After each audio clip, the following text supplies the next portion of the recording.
sekaligus membuat keberadaan Nadia tidak segera dicurigai. Setelah selesai membersihkan apartemen, Jeremy mengambil ponsel milik Nadia dan mulai menyamar sebagai dirinya.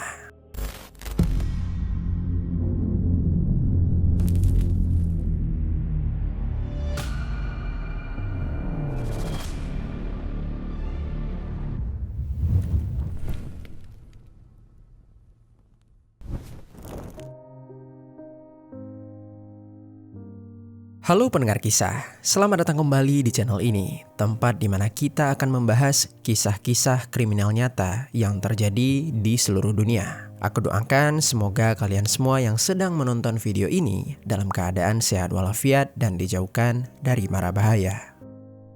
Pendengar kisah, jika seorang anggota keluargamu tiba-tiba menghilang, tetapi ponselnya masih terus mengirimkan pesan setiap hari, apakah kamu akan menganggap semuanya baik-baik saja? Itulah pertanyaan yang dihadapi sebuah keluarga di Costa Rica pada tahun 2024 silam. Selama beberapa waktu mereka percaya bahwa putri mereka masih hidup karena pesan-pesan yang mereka terima tampak begitu meyakinkan. Namun semakin lama hari silih berganti, semakin banyak pula hal-hal yang tidak lagi masuk di akal. Dan ketika kebenaran akhirnya terungkap, diketahuilah kalau sang wanita tersebut ternyata telah menjadi korban aksi pemisahan yang sangat keji. Pelaku bahkan membelah bagian-bagian yang sangat di luar nalar dari tubuh sang korban. Del cuerpo de Nadia. Él sacó las bolsas del apartamento. Tomó una de las bolsas. Lalu bagaimana semua ini bisa terungkap dan siapakah pelaku dalam aksi ini? Mari kita bahas kisah di baliknya.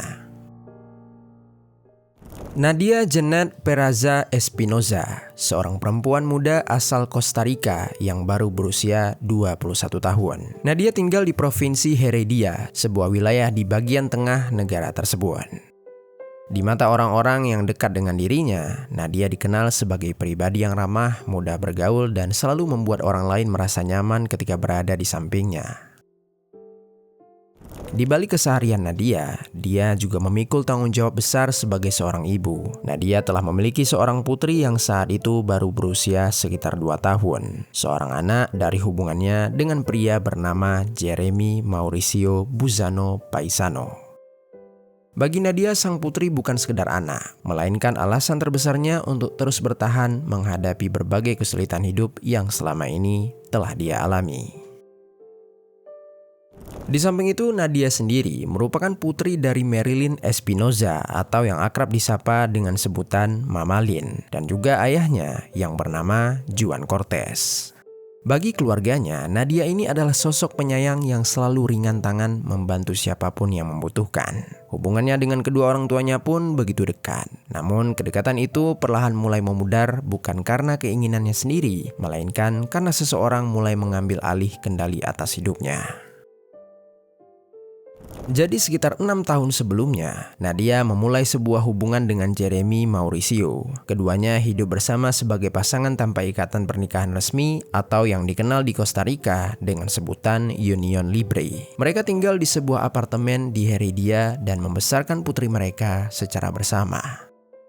Pada awal hubungan tidak ada sesuatu yang membuat Nadia maupun keluarganya merasa curiga. Namun seiring berjalannya waktu, perhatian yang ditunjukkan Jeremy berubah menjadi sikap posesif. Mulai saat itu Jeremy ingin mengetahui hampir setiap aktivitas yang dilakukan oleh Nadia. Mulai dari kemana dia pergi, dengan siapa dia berbicara, hingga berusaha mengendalikan berbagai keputusan dalam hidup perempuan tersebut.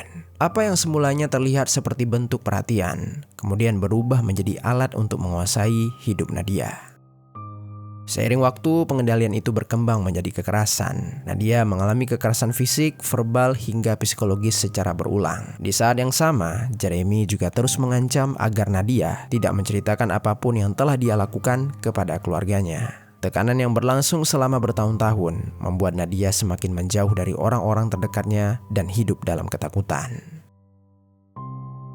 Meski berusaha menyembunyikan semua yang dia alami, perubahan pada diri Nadia mulai disadari oleh keluarga. Beberapa kerabat dan tetangga bahkan mengaku sering mendengar pertengkaran keras yang diduga disertai tindakan kekerasan dari tempat tinggal Nadia dan juga Jeremy.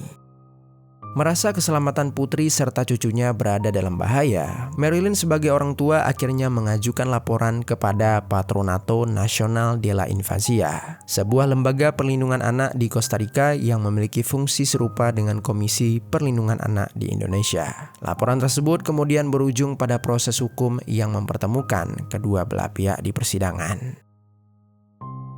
Dalam persidangan itu, Marilyn memaparkan dugaan kekerasan yang dialami oleh putrinya yaitu Nadia beserta kondisi cucunya selama tinggal bersama Jeremy. Setelah mempertimbangkan berbagai bukti dan keterangan para pihak, pengadilan memutuskan hak asuh anak mereka diberikan kepada keluarga Nadia. Sejak saat itu, putri kecil Nadia diasuh oleh Marilyn dan juga Juan Cortez sehingga tidak lagi tinggal bersama ayahnya. Mendapatkan keputusan tersebut ternyata menjadi suatu pukulan berat bagi Jeremy. Dia meyakini bahwa Marilyn adalah orang yang menyebabkan dirinya kehilangan hak untuk membesarkan putrinya sendiri. Sejak saat itu, kebenciannya terhadap keluarga Nadia semakin dalam dan perlahan berubah menjadi dendam yang begitu berbahaya. Singkat cerita, pada awal bulan Februari 2024, menjadi titik ketika Nadia akhirnya menyadari bahwa hubungan yang selama ini dia pertahankan tidak lagi bisa diselamatkan. Bertahun-tahun hidup dalam ancaman dan kekerasan membuat dia memutuskan untuk pergi. Saat Jeremy sedang berada di luar apartemen, Nadia memanfaatkan kesempatan tersebut untuk melarikan diri. Dia kemudian menyewa sebuah rumah di wilayah Heredia, cukup jauh dari tempat tinggal mereka, dengan harapan di saat itu dia bisa memulai kehidupan baru dan terbebas dari pria yang selama ini telah mengendalikan hidupnya. Selama 3 hari berikutnya, Nadia berusaha menata kembali kehidupan dari awal. Bahkan dia sempat mencoba membuka lembaran baru dengan mendekati pria lain. Dalam pikirannya, mungkin dengan cara itu, Jeremy akan menerima kenyataan bahwa hubungan mereka telah benar-benar berakhir. Tetapi sayangnya, harapan itu tidak pernah menjadi kenyataan. Sejak Nadia pergi, Jeremy terus membombardirnya dengan puluhan pesan dan panggilan setiap hari. Mula-mula dia memohon agar Nadia kembali, namun ketika permintaannya diabaikan, nada bicaranya berubah menjadi sebuah ancaman. Dia di saat itu bahkan mengaku akan membunuh Nadia beserta orang yang sedang dekat dengannya apabila Nadia tetap menolak untuk pulang. Pada awalnya Nadia berusaha mengabaikan seluruh ancaman itu. Namun hari demi hari cara Jeremy mulai berubah. Ancaman yang sebelumnya begitu keras kini berganti dengan permintaan maaf, janji untuk berubah, serta harapan agar mereka kembali membangun keluarga demi putri mereka.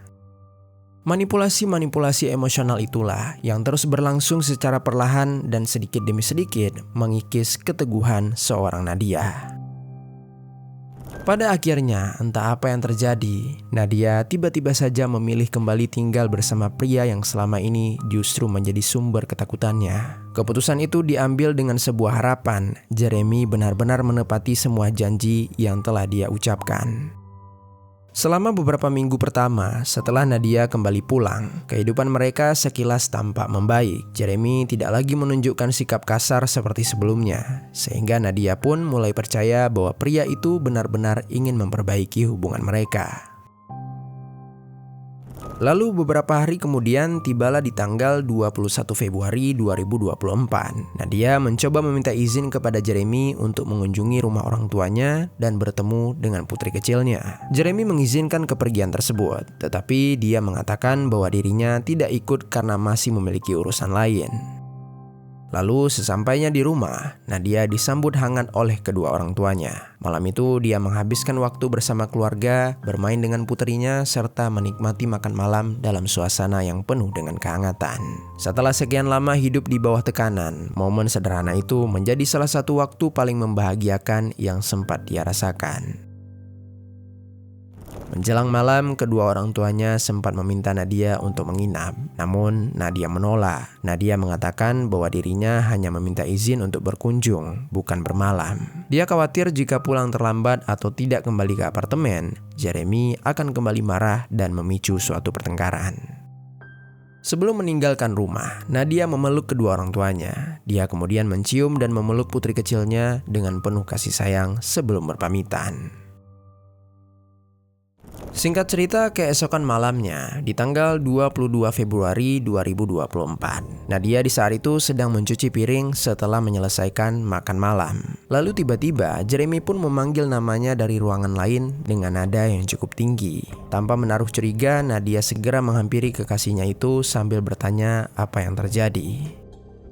Namun sesaat setelah Nadia mendekat, Jeremy secara mendadak melayangkan pukulan keras ke arah kepala Nadia tanpa memberikan peringatan sedikit pun. Nadia yang sontak terkejut berusaha mencari tahu alasan di balik serangan itu. Jeremy kemudian menuduh Nadia telah berbohong mengenai kunjungan ke rumah orang tuanya sehari sebelumnya. Jeremy mengatakan kalau Nadia sebenarnya pasti telah menghabiskan waktu bersama pria lain yang belakangan sedang dekat dengan dirinya. Berkali-kali Nadia membantah tuduhan tersebut. Dia bahkan menawarkan untuk langsung menghubungi kedua orang tuanya agar Jeremy dapat memastikan sendiri kemana dirinya pergi sehari sebelumnya. Namun Jeremy tetap menolak. Dia tetap meyakini bahwa keluarga Nadia hanya akan menutupi kebohongan tersebut. Semakin Nadia mencoba menjelaskan, amarah Jeremy justru semakin tak terkendali. Dalam kondisi dikuasai emosi, dia meraih sebuah benda tumpul yang berada tak jauh darinya, lalu menghantamkan benda itu dengan keras tepat ke arah Nadia. Pukulan itu membuat Nadia kehilangan keseimbangan dan seketika terjatuh ke atas lantai. Namun serangan tersebut tetap belum berakhir. Jeremy terus menghantamkan Nadia berkali-kali menggunakan benda yang sama. Setiap pukulan mendarat dengan kekuatan penuh hingga darah pun mulai menggenang di lantai apartemen. Meski mengalami luka yang sangat parah, Nadia masih menunjukkan tanda-tanda kehidupan. Menyadari hal itu, Jeremy kembali mengayunkan satu pukulan terakhir dengan seluruh tenaga yang dimilikinya. Beberapa saat kemudian, tubuh Nadia tak lagi bergerak. Perempuan yang masih berusia 21 tahun tersebut seketika meninggal dunia di tempat akibat luka parah yang telah dideritanya. Tak lama dari itu, Jeremy langsung menghampiri tubuh Nadia untuk memeriksa denyut nadinya. Setelah memastikan kalau Nadia telah tewas, dia tidak berusaha meminta pertolongan ataupun melaporkan kejadian itu. Sebaliknya, dia memilih melakukan sesuatu yang jauh lebih mengerikan.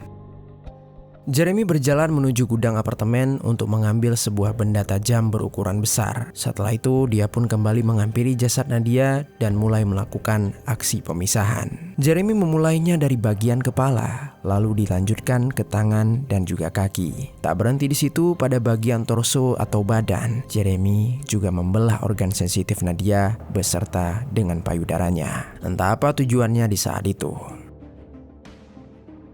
Seluruh bagian-bagian Nadia kemudian dimasukkan ke dalam beberapa kantong plastik dan disimpan di berbagai wadah. Sebagian diletakkan langsung ke dalam kulkas, sementara sebagian yang lain dimasukkan terlebih dahulu ke dalam toples, baru akhirnya disimpan juga ke dalam kulkas. Kemudian bagian torso yang cukup besar disembunyikan di dalam freezer. Adapun kepala Nadia juga dimasukkan ke dalam sebuah tas bekal, lalu disimpan bersama bagian-bagian lainnya di dalam kulkas. Semua hal keji ini Jeremy lakukan untuk menghilangkan jejak pengeksekusian sekaligus membuat keberadaan Nadia tidak segera dicurigai. Setelah selesai membersihkan apartemen, Jeremy mengambil ponsel milik Nadia dan mulai menyamar sebagai dirinya. Hari demi hari berlalu, Jeremy berusaha meniru cara Nadia menulis pesan agar keluarga tidak menaruh curiga. Selain membalas pesan singkat, Jeremy juga beberapa kali mengunggah aktivitas melalui akun media sosial Nadia untuk menciptakan kesan bahwa perempuan tersebut masih hidup. Dalam beberapa percakapan, dia bahkan mengatakan bahwa Nadia hanya ingin menyendiri dan meminta agar keluarganya tidak mencari dirinya untuk sementara waktu. Tidak hanya itu, Jeremy juga menggunakan identitas Nadia untuk mengakses rekening bank miliknya dan menguras uang yang masih tersimpan di dalamnya. Dengan cara tersebut, dia bukan hanya berusaha menyembunyikan pembunuhan, tetapi juga memperoleh keuntungan dari identitas perempuan yang baru saja dia eksekusi. Dan dengan rekening Nadia pula, Jeremy menyewa sebuah mobil bak sebab dia ingin memindahkan jasad tersebut ke sebuah rumah milik kenalannya yang ada di kawasan San Pablo de Heredia. Sesaat mobil bak sewaannya tiba, dia menggotong kulkas itu untuk dipindahkan. Sang supir juga turut membantu Jeremy mengangkut kulkas tersebut ke atas mobil. Tak ada siapapun yang mencurigai hal tersebut, sebab Jeremy beralasan kalau dia sudah tidak memerlukan kulkas itu lagi dan ingin memindahkannya daripada hanya akan memenuhi ruangan saja. Pada awalnya keluarga mempercayai seluruh pesan itu, namun semakin lama mereka berkomunikasi, semakin banyak kejanggalan yang mulai terasa. Cara memilih kata, gaya penulisan, hingga kebiasaan Nadia saat membalas pesan tidak lagi sama seperti yang mereka kenal. Kecurigaan keluarga semakin menguat karena Nadia tidak pernah lagi mengangkat video call ataupun bersedia bertemu secara langsung. Seluruh komunikasi hanya berlangsung melalui pesan singkat, yang mana itu sesuatu yang sangat tidak biasa bagi dirinya. Merasa ada sesuatu yang disembunyikan, keluarga pun langsung membuat laporan kepada Organismo de Investigation Judicial pada tanggal 1 Maret 2024. Laporan yang diajukan oleh keluarga langsung segera ditindaklanjuti oleh Lembaga Investigasi Kriminal Utama di Costa Rica tersebut. Penyidik mulai menyusun kembali aktivitas terakhir Nadia dengan memeriksa riwayat komunikasinya, mewawancarai keluarga, kerabat, serta orang-orang yang sempat berhubungan dengannya sebelum perempuan itu menghilang. Semakin banyak keterangan yang berhasil dikumpulkan, semakin jelas pula bahwa perhatian penyidik mengarah kepada Jeremy. Selain menjadi orang terakhir yang diketahui bersama Nadia, Jeremy juga memiliki riwayat kekerasan dalam hubungannya dengan korban, sesuatu yang sebelumnya telah diketahui oleh keluarga Nadia. Kecurigaan tersebut kemudian diperkuat oleh hasil penyelidikan digital. Penyidik menemukan bahwa setelah Nadia dinyatakan menghilang, ponsel, akun media sosial, hingga rekening bank miliknya masih terus digunakan. Dari hasil penelusuran, seluruh aktivitas itu mengarah kepada Jeremy. Dia bukan hanya mengirim pesan kepada keluarga dengan berpura-pura menjadi Nadia, tetapi juga memindahkan sejumlah uang dari rekening korban untuk kepentingan pribadinya. Temuan-temuan itu menunjukkan adanya upaya yang dilakukan secara sadar untuk membuat Nadia seolah-olah masih hidup, sekaligus mengulur waktu agar hilangnya perempuan itu tidak segera menimbulkan kecurigaan. Berbekal seluruh bukti yang telah dikumpulkan, penyidik mulai menggeledah sejumlah lokasi yang memiliki keterkaitan dengan Jeremy. Selama berbulan-bulan mereka mengikuti setiap petunjuk yang muncul, menelusuri barang bukti satu persatu, hingga akhirnya penyelidikan membawa mereka ke sebuah rumah milik Mauricio Vargas yang terletak di kawasan San Pablo de Heredia pada bulan Mei 2024. Informasi itu didapatkan dari seorang supir mobil bak yang Jeremy sewa. Supir tersebut memberikan kesaksian bahwa dia membantu Jeremy memindahkan sebuah kulkas ke rumah milik Mauricio Vargas. Ketika penyidik sampai di sana dan sebelum penggeledahan dilakukan, Mauricio turut memberikan kesaksian bahwa dia sempat bertanya pada Jeremy atas bau busuk yang tercium dari kulkas itu. Namun ketika itu Jeremy berkata bahwa dia memang menyimpan beberapa daging babi dan dia malas untuk memindahkannya, jadi dia pun menaruhnya begitu saja di dalam kulkas. Mauricio saat itu tidak menaruh rasa curiga sedikit pun. Lagi pula dia juga tak akan membuka kulkas tersebut. Di lokasi itulah penyidik menemukan sebuah lemari es yang disimpan di area pekarangan rumah. Ketika lemari es tersebut dibuka, mereka menemukan bagian-bagian milik seseorang yang terdapat di dalamnya. Suasana penyelidikan seketika berubah. Setelah dilakukan identifikasi forensik, dipastikan bahwa seluruh bagian tersebut adalah milik Nadia Peraza. Penemuan itu menjadi titik balik paling penting dalam penyelidikan. Selama ini Nadia masih berstatus orang hilang. Namun sejak saat itu aparat memastikan bahwa perempuan tersebut telah menjadi korban pengeksekusian. Meski demikian, proses pencarian belum berakhir. Berdasarkan hasil pemeriksaan terhadap Jeremy serta pengembangan berbagai bukti lainnya, tim investigasi kembali melakukan penyisiran di sejumlah lokasi yang diduga digunakan pelaku untuk menghilangkan jejak kejahatannya. Pencarian lanjutan itu kemudian membawa penyidik ke sebuah perkebunan kopi. Di lokasi tersebut mereka kembali menemukan bagian-bagian milik Nadia yang sebelumnya belum sempat ditemukan. Seluruh temuan itu kemudian dikumpulkan dan diperiksa oleh tim forensik untuk merekonstruksikan bagaimana pengeksekusian serta aksi pemisahan itu dilakukan.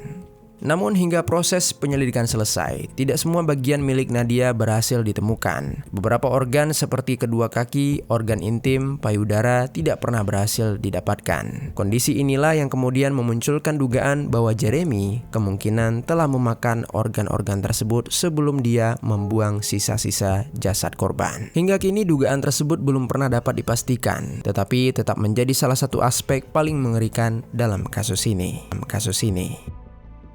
Seiring semakin banyaknya barang bukti yang berhasil dikumpulkan, gambaran utuh mengenai kejahatan tersebut akhirnya mulai terungkap. Penyidik menyimpulkan bahwa Nadia terlebih dahulu mengalami penganiayaan berat sebelum akhirnya dia dieksekusi di dalam apartemen. Setelah memastikan korban meninggal dunia, barulah Jeremy melakukan aksi pemisahannya yang sangat keji. Seluruh hasil penyelidikan kemudian dibawa ke pengadilan pidana Heredia. Dalam persidangan itu, jaksa menghadirkan berbagai alat bukti mulai dari hasil pemeriksaan forensik, bukti digital, riwayat transaksi keuangan, hingga kesaksian keluarga dan juga para penyidik investigasi. Rangkaian bukti tersebut saling menguatkan dan menunjukkan bahwa Jeremy bukan hanya bertanggung jawab atas pengeksekusian Nadia, tetapi juga secara sadar berusaha menghilangkan seluruh jejak kejahatannya setelah korban meninggal dunia. 2 tahun kemudian, pada bulan Maret 2026, Majelis Hakim akhirnya menjatuhkan putusannya. Jeremy Mauricio Buzzano Paisano dinyatakan bersalah atas tindak pidana femisida, pencurian identitas, pencurian dengan pemberatan, serta penipuan berbasis komputer. Secara keseluruhan, Jeremy pun dijatuhi hukuman 79 tahun penjara. Namun, sesuai ketentuan hukum pidana Kosta Rika yang membatasi masa pidana efektif, hukuman tersebut disesuaikan menjadi maksimal 50 tahun penjara. Selain itu, pengadilan juga mewajibkan Jeremy membayar ganti rugi sebesar 125 juta dalam mata uang Kosta Rika kepada keluarga Nadia sebagai kompensasi atas penderitaan moral yang mereka alami. Beberapa bulan setelah putusan dibacakan, perkara ini kembali memasuki babak baru. Pada bulan Juli 2026 ini, tim kuasa hukum Jeremy mengajukan permohonan banding. Mereka beralasan bahwa kliennya mengalami depresi berat serta gangguan psikologis selama menjalani hukuman di penjara La Reforma, sehingga mereka meminta agar putusan vonis tersebut dibatalkan dan persidangan dapat diulang. Di sisi lain, pengacara keluarga Nadia yang bernama Joseph Rivera menolak permohonan tersebut. Dia meminta pengadilan banding tidak hanya mempertahankan putusan yang telah dijatuhkan, tetapi juga menaikkan total hukuman nominal Jeremy dari 79 tahun penjara menjadi 85 tahun penjara. Hingga saat ini proses banding tersebut masih menunggu keputusan akhir dari pengadilan. Kepergian Nadia Peraza menjadi kepedihan yang meninggalkan luka yang cukup mendalam untuk keluarganya. Marilyn sebagai ibu dan Juan Cortez sebagai ayah kini harus membesarkan cucu perempuan mereka, anak sematawayang dari Nadia yang harus tumbuh tanpa pernah lagi merasakan kasih sayang seorang ibu. Di berbagai kesempatan, keluarga terus menyuarakan harapan agar keadilan benar-benar ditegakkan dan tidak ada lagi perempuan lain yang mengalami nasib serupa. Kasus ini kembali membuka perhatian masyarakat Kosta Rika terhadap persoalan kekerasan dalam sebuah hubungan dan femisida. Tragedi yang menimpa Nadia memperlihatkan bahwa korban kekerasan seringkali tidak dapat begitu saja meninggalkan hubungan yang menyakitinya. Ancaman, rasa takut, manipulasi, hingga tekanan psikologis yang berlangsung selama bertahun-tahun dapat membuat seseorang merasa seolah tidak memiliki jalan untuk melarikan diri. Kisah Nadia Peraza menjadi pengingat juga. Kekerasan dalam sebuah hubungan hampir tidak pernah dimulai dengan tindakan yang paling buruk. Dalam banyak kasus, semuanya berawal dari sikap posesif, keinginan untuk mengendalikan pasangan, ancaman, hingga perlahan berkembang menjadi aksi kekerasan yang semakin serius. Oleh sebab itulah, apabila kalian atau orang terdekat sedang mengalami situasi serupa, jangan pernah ragu untuk mencari pertolongan kepada keluarga, sahabat, atau pihak yang berwenang. Terkadang satu keputusan untuk meminta bantuan dapat menjadi langkah yang menyelamatkan nyawa. Sekian kisah hari ini, mudah-mudahan ada pelajaran baik yang dapat kita ambil. Sampai jumpa di kisah selanjutnya.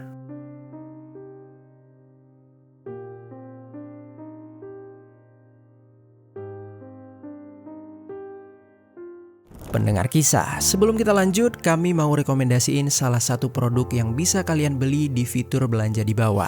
Ancient Electric Saver, alat cukur yang paling banyak diincar para pria. Dengan ukurannya yang mini, bikin gampang untuk dibawa kemana-mana. Desain cukurnya juga sudah memiliki teknologi ultra thin serta double ring, dapat mengikuti bentuk wajah, sehingga mudah diaplikasikan ke bagian yang sulit dijangkau. Bagian kepala dari alat ini bisa langsung dicopot karena memakai magnet dan sudah waterproof juga. juga. Jadi aman jika langsung dicuci pakai air. Kalau kalian tertarik dengan produk ini, langsung klik link yang ada di bawah.